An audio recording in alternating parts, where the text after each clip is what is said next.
Hi everyone, this is Doug from Doug's Dog Training, and again, my quality videos aren't the greatest, so I have to go with what I have. I'm using my phone, and this is Thor again. We're back to Thor. What we're going to work on is teaching the dog the heel command. So when I first teach the heel command, I teach the position, not about heeling and walking. So we have to first teaching the position, and again a bunch of reps. So I'm going to use not only luring, but I'll also teach you how to use leash pressure, meaning if you don't have a food motivated dog, how to teach using the leash to get them into the position, then using your marker and a reward. We're using this kibble, so it's breakfast time, so we're working with kibble. And again, just a reminder, in order to teach heel or foos or whatever you want to call the position, you have to teach the position first. You can't go automatically to teach how to get into heel and to walk, however long. It's a slow progress. So we first teach the position, and I'm going to show you how I use luring, meaning, so if you haven't watched my other videos, so I like to, this is the way I do it. I put the treat, or we call it the primary reinforcer with a marker system, or a clicker system. So I put it between my middle finger and my forefinger, and then I just put my thumb over it, and I call my hand like a shovel. So I have this treat in it. If a dog's motivated for food, I can pretty much manipulate the dog without any pressure and without any whether leash pressure or putting spatial pressure on the dog to teach him an obedience command.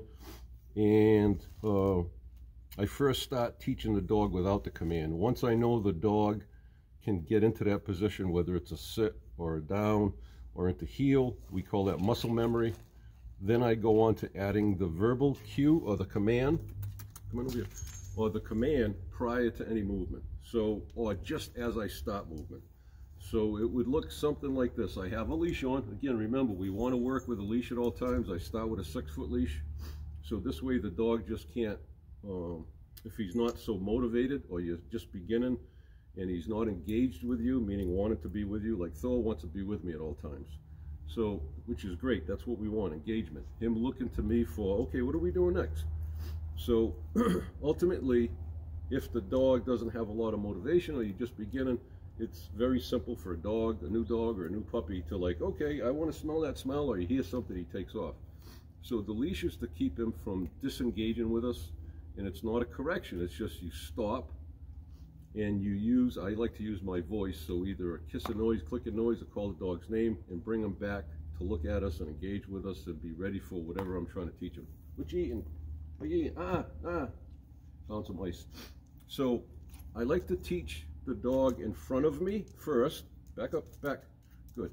So I like to teach the dog in front of me first and teach him how to get into the position. We call it a teardrop heel.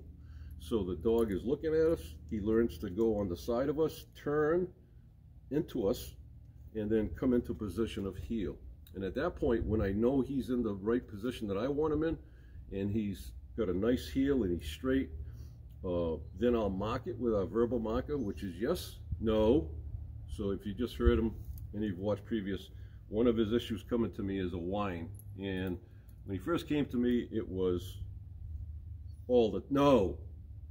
It was a lot of whining, and it was uncontrollable at first, and the owner, it really affected the owner. So that was one of the things, is to teach him not to whine over everything. So you can go back to my last video. I discuss it and explain how I'm addressing it with him. So again, we have a leash. It's loose on him. We don't have pressure on him. You can't see him because he just laid down. Sit. Good sit.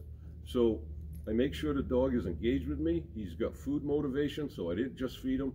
And I show him the treat in my hand, which he wants, and then I just manipulate him by luring him into the right position. Then I use my marker, and then I reward him. I also use a barrier to teach the dog. Typically, most dogs, when they first start, especially with me, a new person in their life, they'll typically try to get away from you. They feel uncomfortable so close. So it's a way of manipulating the dog to get into a proper close heel the way I like it. Now, he's a pet, so I don't need a competition heel. So I'm just looking for the basic concept of teaching him how to get into it. Okay, and the reason why we want that, especially a pet, is if you're walking your dog and all of a sudden he's starting to pull, or he sees something that's a distraction, or he wants to go someplace, I can teach, by teaching heel, I can help him to easily get back into heel and continue our walk. Hey, no, don't eat stuff off the ground. So again, I want him to be engaged with me, looking at me, and then I'll say the command and stop my movement. Watch. So loose leash, heel. I go past me, I bring my hand way past my leg because he's a long dog. I turn in, rotate my hand so my palm is facing back towards him, take a step, get him in, yes, and then I release it. So again, it looks like this. Back, good. Heel, yes, hopefully you can see that. I'll back up a little bit. Good boy, buddy. Again, loose leash, I don't have it tight. I don't want any pressure on. Heel, turn him, yes. So my hand movement looks like this. I have my hand, I bring him past my leg, so I stand still. I'm like a pole at this point. I don't move my body or my feet at all, so I'm using just my hand to lure him. So my treat goes past my leg. See, as he's falling, he thinks I have a treat in my hand. I just turn him into me, rotate my hand so the front of my hand is facing out towards the camera. Take a step to get him into the position. Yes, mark it. And I want to give him a treat. Yes, good boy. Now let's try it again. I was close to the camera. I'm not sure what you saw. Heel, pass me, turn, step, yes. And I like to do a bunch of reps right in a row every day when I do this. Heel, heel, yes.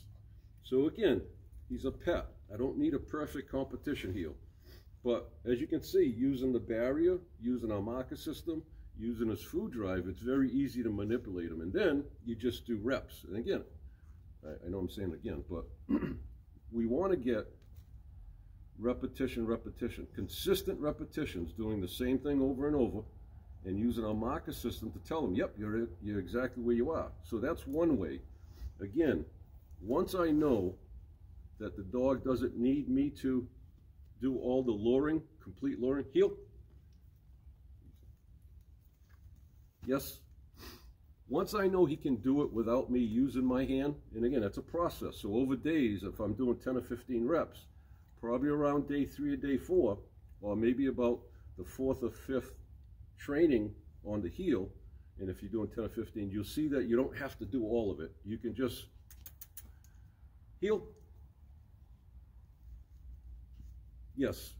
So I start slowly reducing the help of the complete lure to, at some point, I'm not doing anything, and he's just understanding. So when he understands the verbal cue, and we know, I've repeated myself over and over, from the studies I've read, it takes most dogs a couple of hundred repetitions with understanding that you have to slowly reduce off the body help or the luring, and for him to transfer over to the verbal cue, because dogs don't understand the mumbo jumbo that's exactly what it is to a dog. It's mumbo jumbo. So over a bunch of consistent reps, and science says a couple of hundred, and you're understanding that you have to slowly wean off all of that help, and you just do little and little, slowly reduce it, and then ultimately you can just say heel, and he gets right into heel. So that's one way. Once I get a dog like that, and I know every time I say heel and he gets right into it, again, if the dog's not paying attention to me, and he's smelling something which is strong for him because of his hound in him, I have to get his attention first before I give him his command. It's not fair to the dog to say heel when he's like, okay, I smell this, and it smells good. So again, teach him engagement by either a voice, a clicking noise, kissing noise, his name, whatever. So that's the first part. Once you get there, then I start teaching him the next part, which is to walk and heel. So I typically will maybe ask for 4 or 5 reps, only 2 or 3 steps, as long as he stays engaged with me, and then I'll say yes and release the treat. So that looks something like this. Heel. So I get him in, and then I take the step with my left step, and I keep my hand here so he stays engaged. Heel. Yes. Good boy. Yeah. And again, now we've gone from 10, 15 reps of just teaching the position of heel. Once he clearly understands it without any help at all, then I start the movement. So in essence, a little quicker. Come on, turn. Good boy. Heel. Yes. So it looks like that. And then we build on that. So if I do a couple of sessions of 10 or 15 reps, I'm just doing 3, 4 steps, 2 steps, mix it up. And then the next time I come out, I'll start where we left off. So if I'm only up to step 3, keep an engagement, then I'll, 3 steps I mean, then I'll go back to that a couple of reps, and then I'll add maybe another 2 or 3 steps. And then again, reward. Use your marker, yes, release. And just keep doing reps like that. And then you add to 7. Then you add 8. Then maybe you add 10 steps. So it's a slow progression, and that's the way dogs learn. I call it pitches. But you can't go from teaching heel and right into expect them to stay with you 10, 15 steps. You have to build that up slowly. So that's the first way I teach. The other way I teach is if you've taught your dog leash pressure, which is this way. Come on, get up.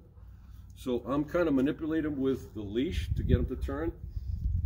Dogs have opposition reflex, meaning, and I'm sure you see it with your dog, if you try to get them to come to you, unless you've taught him to go with that pressure, which is our steering wheel. I call it my steering wheel, to teach him to do whatever I want him to do.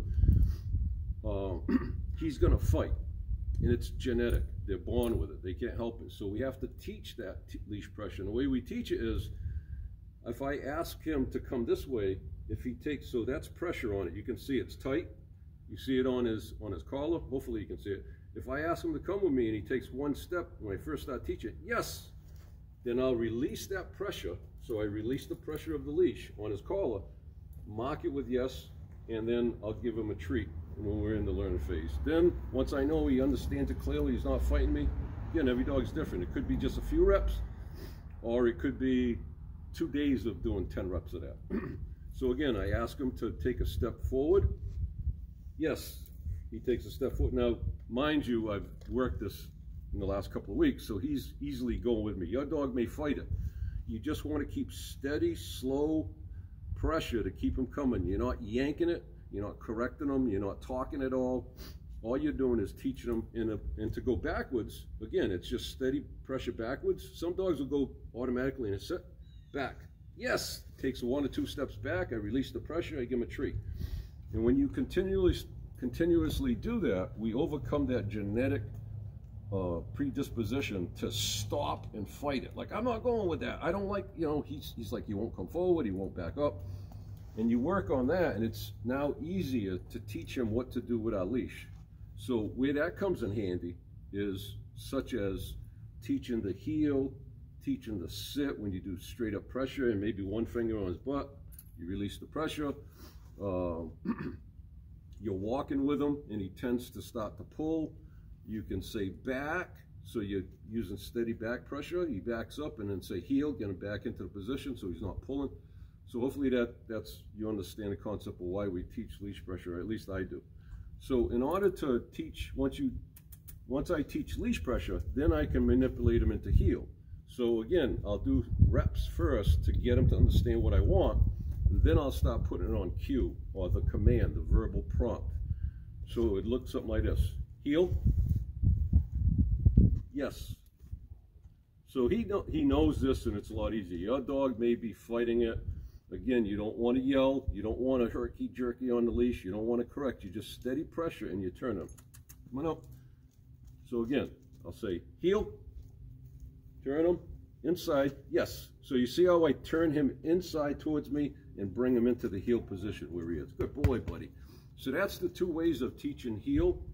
If you're using food and you have a dog motivated for food, it's a lot easier. If you're teaching it using leash pressure, you have to teach him what leash pressure means. And like I said, you just start basic. So I'll say back. Yes. He takes a couple of steps. I release the tightness of the leash. I'll mark it yes, and then I just give him a treat. So that's teaching him that, hey, it's a lot better and it's a lot easier if I just listen, well, not listen, but go with the feeling of the pressure on his neck. So if I want to back, yes. If I want him to come forward, yes. And you want to make sure that your leash isn't up this way trying to get him to go back, or this way, because you're actually not teaching him proper way. You want to pretty much try to have the leash perpendicular, or I should say parallel to his back.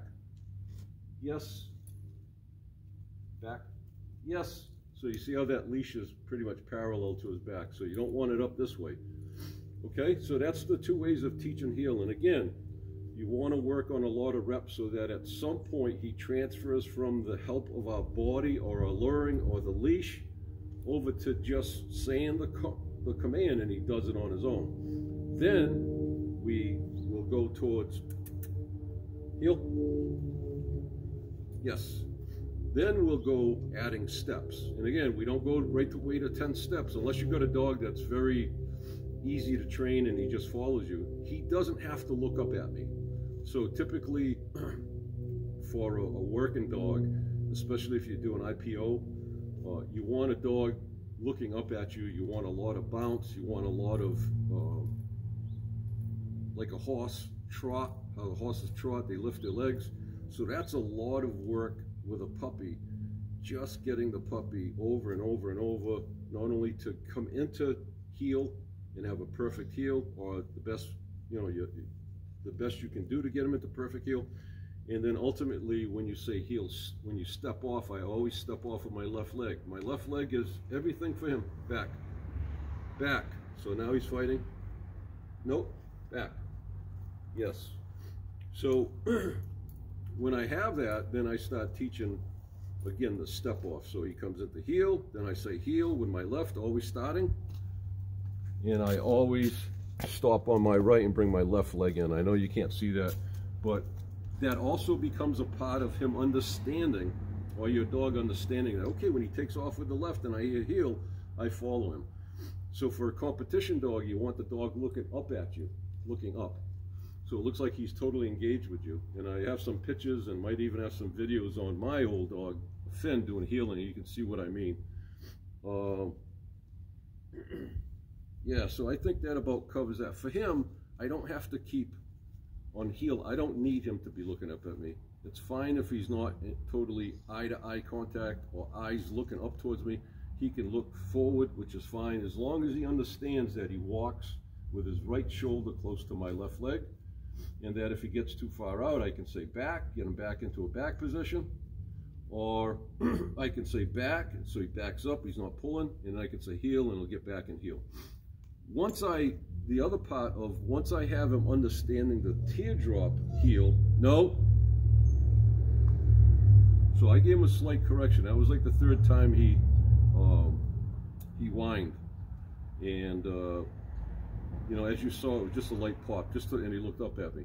So, you know, you don't have to be very, you don't need a high or a hard correction with him.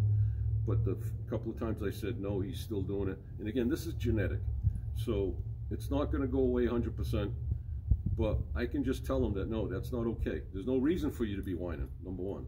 And number two is that's not something I want you to do.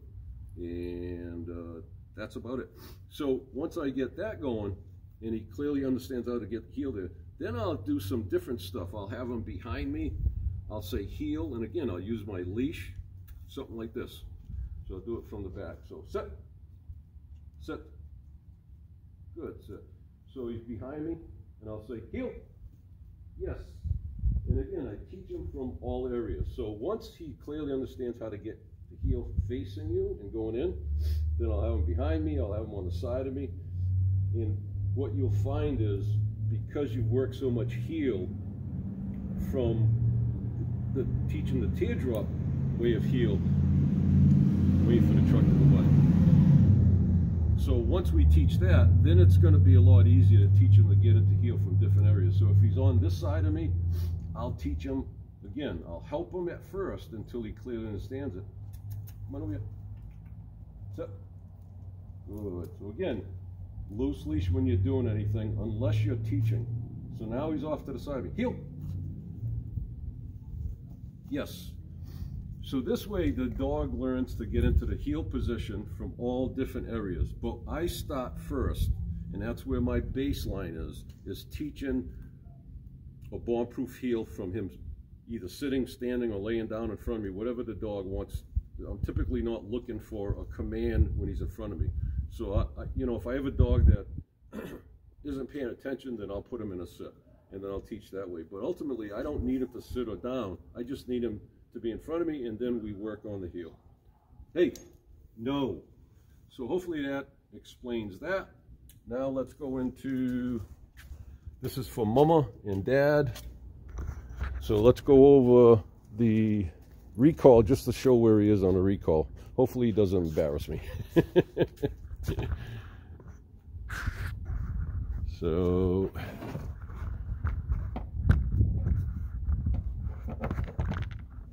that's a good picture of my old European Joe training vest that I bought. Jeez, it must be like 14 years old. It's sentimental because it was when I first got my puppy, Terwali Finn, and I got all the equipment I needed to start training him for IPO. This was one of the first vests I bought. All right, so we're going to put him in a sit. Good, sit. Now I'm going to recommand him because I don't teach stay. Some people teach stay, that's fine. I don't. I want him to know when I say sit, you got to stay and sit. So now I'm going to put him in a down. Down. Good down. Good down. Now I'll recommand him, and I take off with my right leg because I teach him left leg means you walk with me. So whenever I take off after I do a sit stay or down stay, I'll take off with my right leg. Down, recommand him so he knows to stay. I'm just going to get my long line. And again, when we're teaching recall, we want, no, down. Down. We want to teach him that one, you got to stay in the position and you can't come until called. And we don't want to allow, when we start working on distance, we don't want to allow the dog to not come directly to us like we teach on our baseline. We want the dog to come to us right into pretty much almost a recall front. He doesn't, again, he's a pet, so I don't need perfection. I just need him to understand when I say Thor and COME, which is his command to come, he comes right into this area, then I mark it, and then he gets his reward, his primary reinforcer. And the long line helps us to keep him from doing anything else other than coming directly to us. So especially down, especially with a dog like Thor would, no, down. So you can see I raised my voice with him. I didn't have to be heavy-handed with him or correct him physically. I just want to know you can't break until, nope, sorry. See? So you see how he's trained. I said the word B-R-E-A-K and he was going to get up. My fault. So again, the leash or the long line allows us, if he was to break and come to us or to take off because he heard something, or if he's a fearful dog, like Thor can get a little nervous if he hears a sound and go to take off, I just become a pole. I stop. He's not allowed to go any further than the length of it, and I bring him back exactly to where he broke. I put him back into the same command I had him in, which is a down, and ultimately, again, I want him to know that he's got to be there until he hears the word, or the two words. B-R-E-A-K is one of them, so that he can be free, and the other one is obviously the recall command. So when I know I have this, meaning no matter where I am, so I first started this in the house, then we went to the basement, then we went out to my backyard on the porch, or call it deck, I guess, and then we've worked outside in the backyard, and I have this distance where, one, my dog will stay where I ask him to, and he will come directly to me. Then I start exposing him to different environments. So the things that get him nervous is around crowds of people, new environments, like going to Fort Phoenix or going to a schoolyard. So I slowly start incorporating, I slowly start incorporating different environments, and I don't overwhelm them with too much noise. So, okay.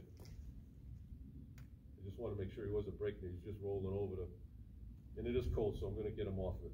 Oh, come! Yes! Good boy! Yeah, good boy! All right! Yeah!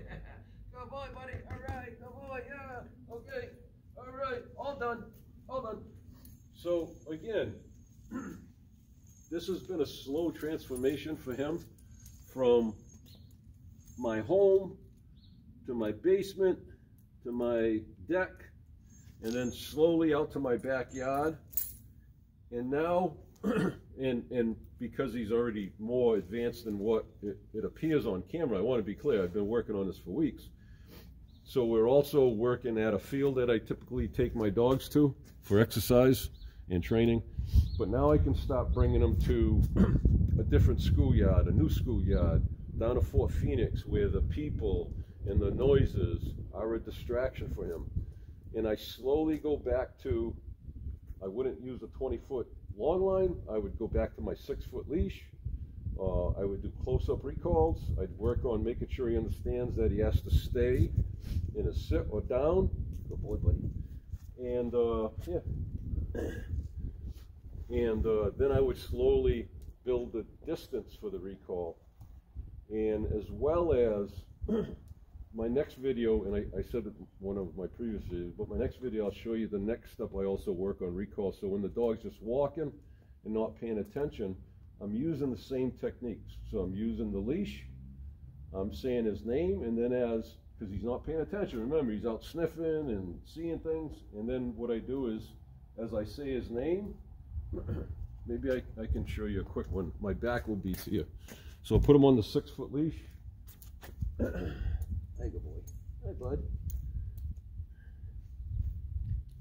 So what I want is the dog not to be looking at me anymore. Like, this is a stationary recall. He stays in a position, he's looking at me, he's aware of what we're doing, but we're working on repetition because, again, classical conditioning we need.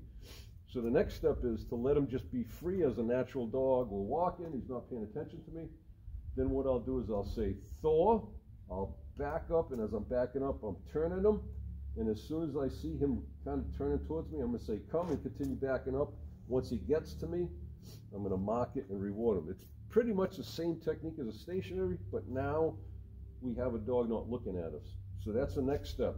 Again, we're teaching him that when he hears Thor come, no matter what, we're introducing him to all those different variables that make him not pay attention to us, but he still has to work through it. But we're manipulating him at first until he gets over the leash help as well as backing up. So the backing up part is where we're just using basic prey drive. Normally, typically, if you just watch him, if I back up, he's going to follow me. I don't even say anything, and he follows me. See how that is? So we're using that, and we're working on our repetitions to get in our recall. So again, back to numbers. You have to do a bunch of repetitions before he transfers over to his recall. So it's something like this. So you just walk the dog. You don't pay attention. Oh, come! Yes! And that's it.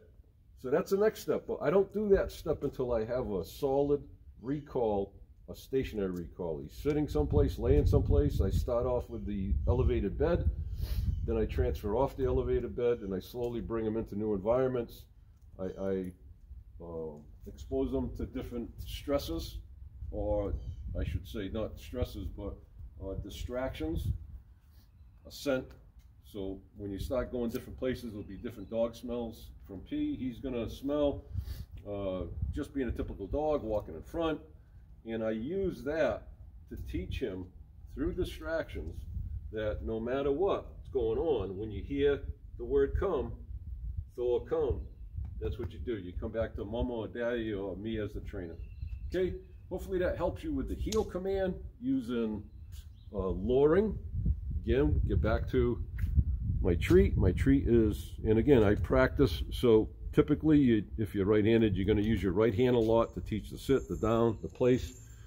But as I tell people while you're charging the marker, use both hands, because when you get the heel command, I teach the left side. Now there's no law that says the dog should be on the left. It's just a standard most of us trainers and most, well, I'm not even positive anymore the rules on IPO if it has to be on the left. I think it could be either or, but it has to be consistent. So I teach on the left-hand side. That's the standard I use. So you're starting to use your left hand to manipulate. So again, the hand to teach the heel position, you're pretty much bringing the dog, you're at his muzzle height, he or she, and you're bringing him past you. Then you're almost like bringing your hand in, and you're turning your hand so that the front of your hand is facing out and the palm's inside, so you bring him in. So it's like this. So I just bring, turn in, see how he turns in, step to bring him into the pocket. Yes, good boy, buddy, good boy. So that's using luring to teach heel position. Again, using the leash, you want to make sure that your leash is across him or straight, parallel to his back, not up like this because you make it uncomfortable for him. So we want to have it straight. Heel, turn. Nope, his default. Yes, good boy. His default is to do a place command between your legs. His owner's really worked on that, which is a good command with a dog like him, especially when you're out.